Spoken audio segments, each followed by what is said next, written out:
whichever way you look at it, whether or not Dr. Mahmoud Bawumia gets 90%, and even this polls, we are told by Musa Dankwa that it's not for NPP members, the entire country.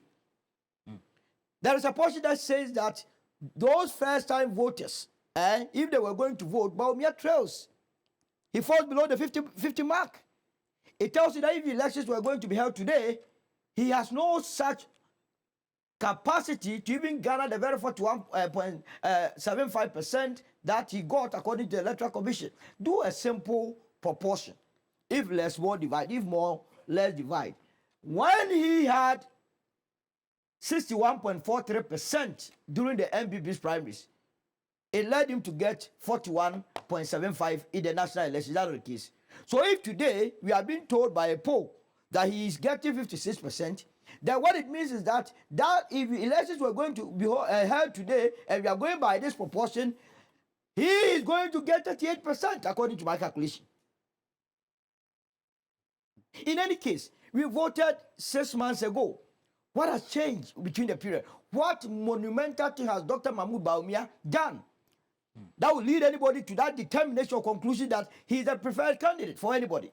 Look, if you go into what is happening in the country right now, about 90% of those that have been accused of having stolen the country's money, they were all supporting Mahmoud Bawumia. Huh? Are you with me? You mean those the NPP officials who are being prosecuted, those who are alleged to have taken the money? A typical case in point is the National Service. National Service, when you look at the figures... But they were not appointed by Dr. Bawumia. No, but I'm saying that they were strong supporters of Dr. Mahmoud Bawumia. I'm choosing my words carefully. National Service, the year that we are told that they took a lot of money, which is 350 million, was in 2023. Do you know what was happening in 2023 in this country? We were doing NPP internal elections. That was where they were flaunting wealth, as though they had money printing machines in their homes. Who are those who have been accused? Gift Awari, Mustafa Yusuf, what's the name? Asibe, Osunoba. These were strong supporters of Dr. Mahmoud Bawumia. Where did they take the money to? It pays to wait. Vengeance is mine. You know, when people are doing certain things, they are saying that he's having 56%. No, not they saying. The survey report does indicate that. That's the outcome According of to the who? question. According to Global Info. What I'm saying is that you can even give him 100%. Dr. Mahmoud Bawumia will fail woefully. The election 2028. Japan as well. I have told that none of them faced the bill. I see, so look. None of them faced the You bill. seem to be having a certain hardline. Because in 2028 there will be that candidate that the good people of this country have been waiting for all these years. The last John. Remember, we have been doing the John businesses.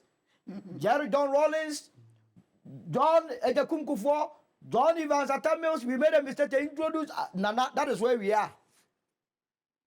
Then the country realized that we made a mistake. We reversed it back to the John. You mean that if it was betting the odd number? The odd number. So when we reverted it to the John, you see things are stabilizing. So there is a large John. There is a large John to end the invasion of John. That's John Alan Gojechemanti. I see. 2028. Okay, my last question, and you treat this in 2 minutes for me.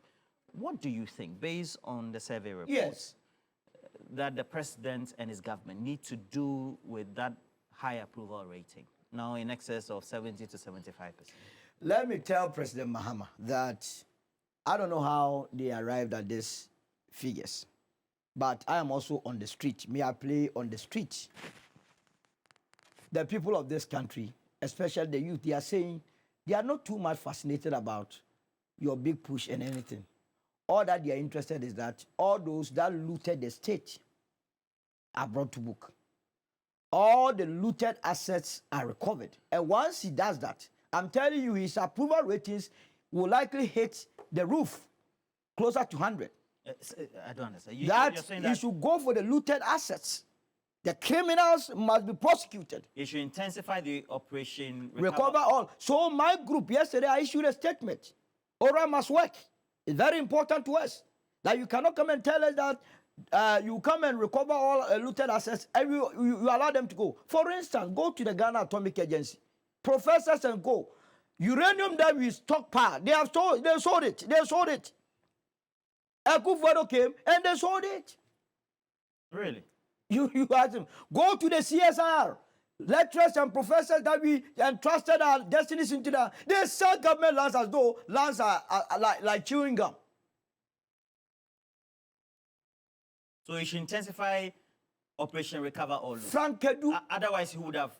That's all that the Ghanaian is looking for. Frank Kedu, what has he done? Frank Kedu told you and I that he will never forgive Ken Ofori-Atta and Nana Akufo-Addo. Why? Because while he was suffering with his pension money, they were living large. I am very surprised that he omitted the name of Dr. Mahmoud Bawumia.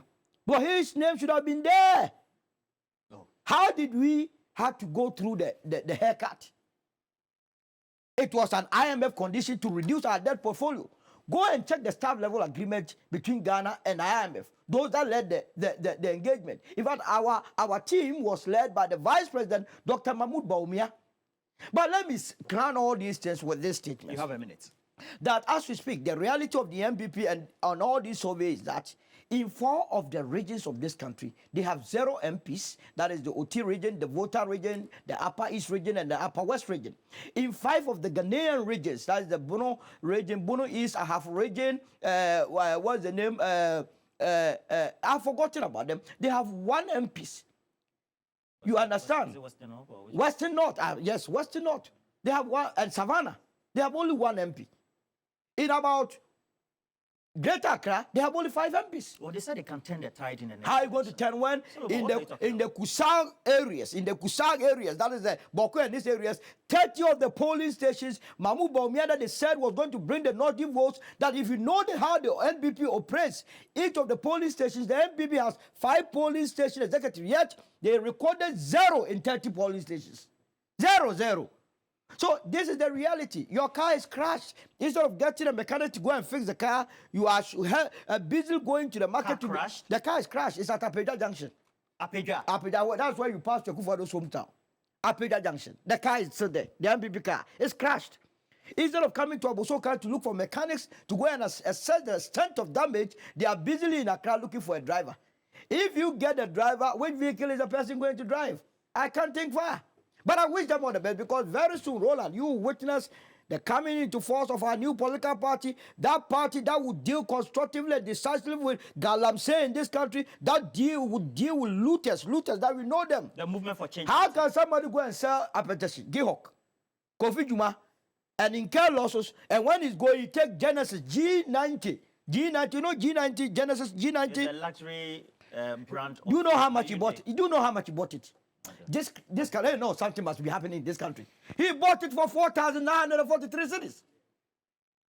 Vehicle valued $100,000, and he got a nerve to be bluffing on TV. You got a nerve? Go and listen to how he was insulting everybody because he had seen money. Well, the clarion call is that he's old, so he shouldn't be. He is old. An old mother knows how to enjoy luxury. Is that what they are telling us? So forget about them. Let them live in their fantasies. They will come and meet us in 2028. So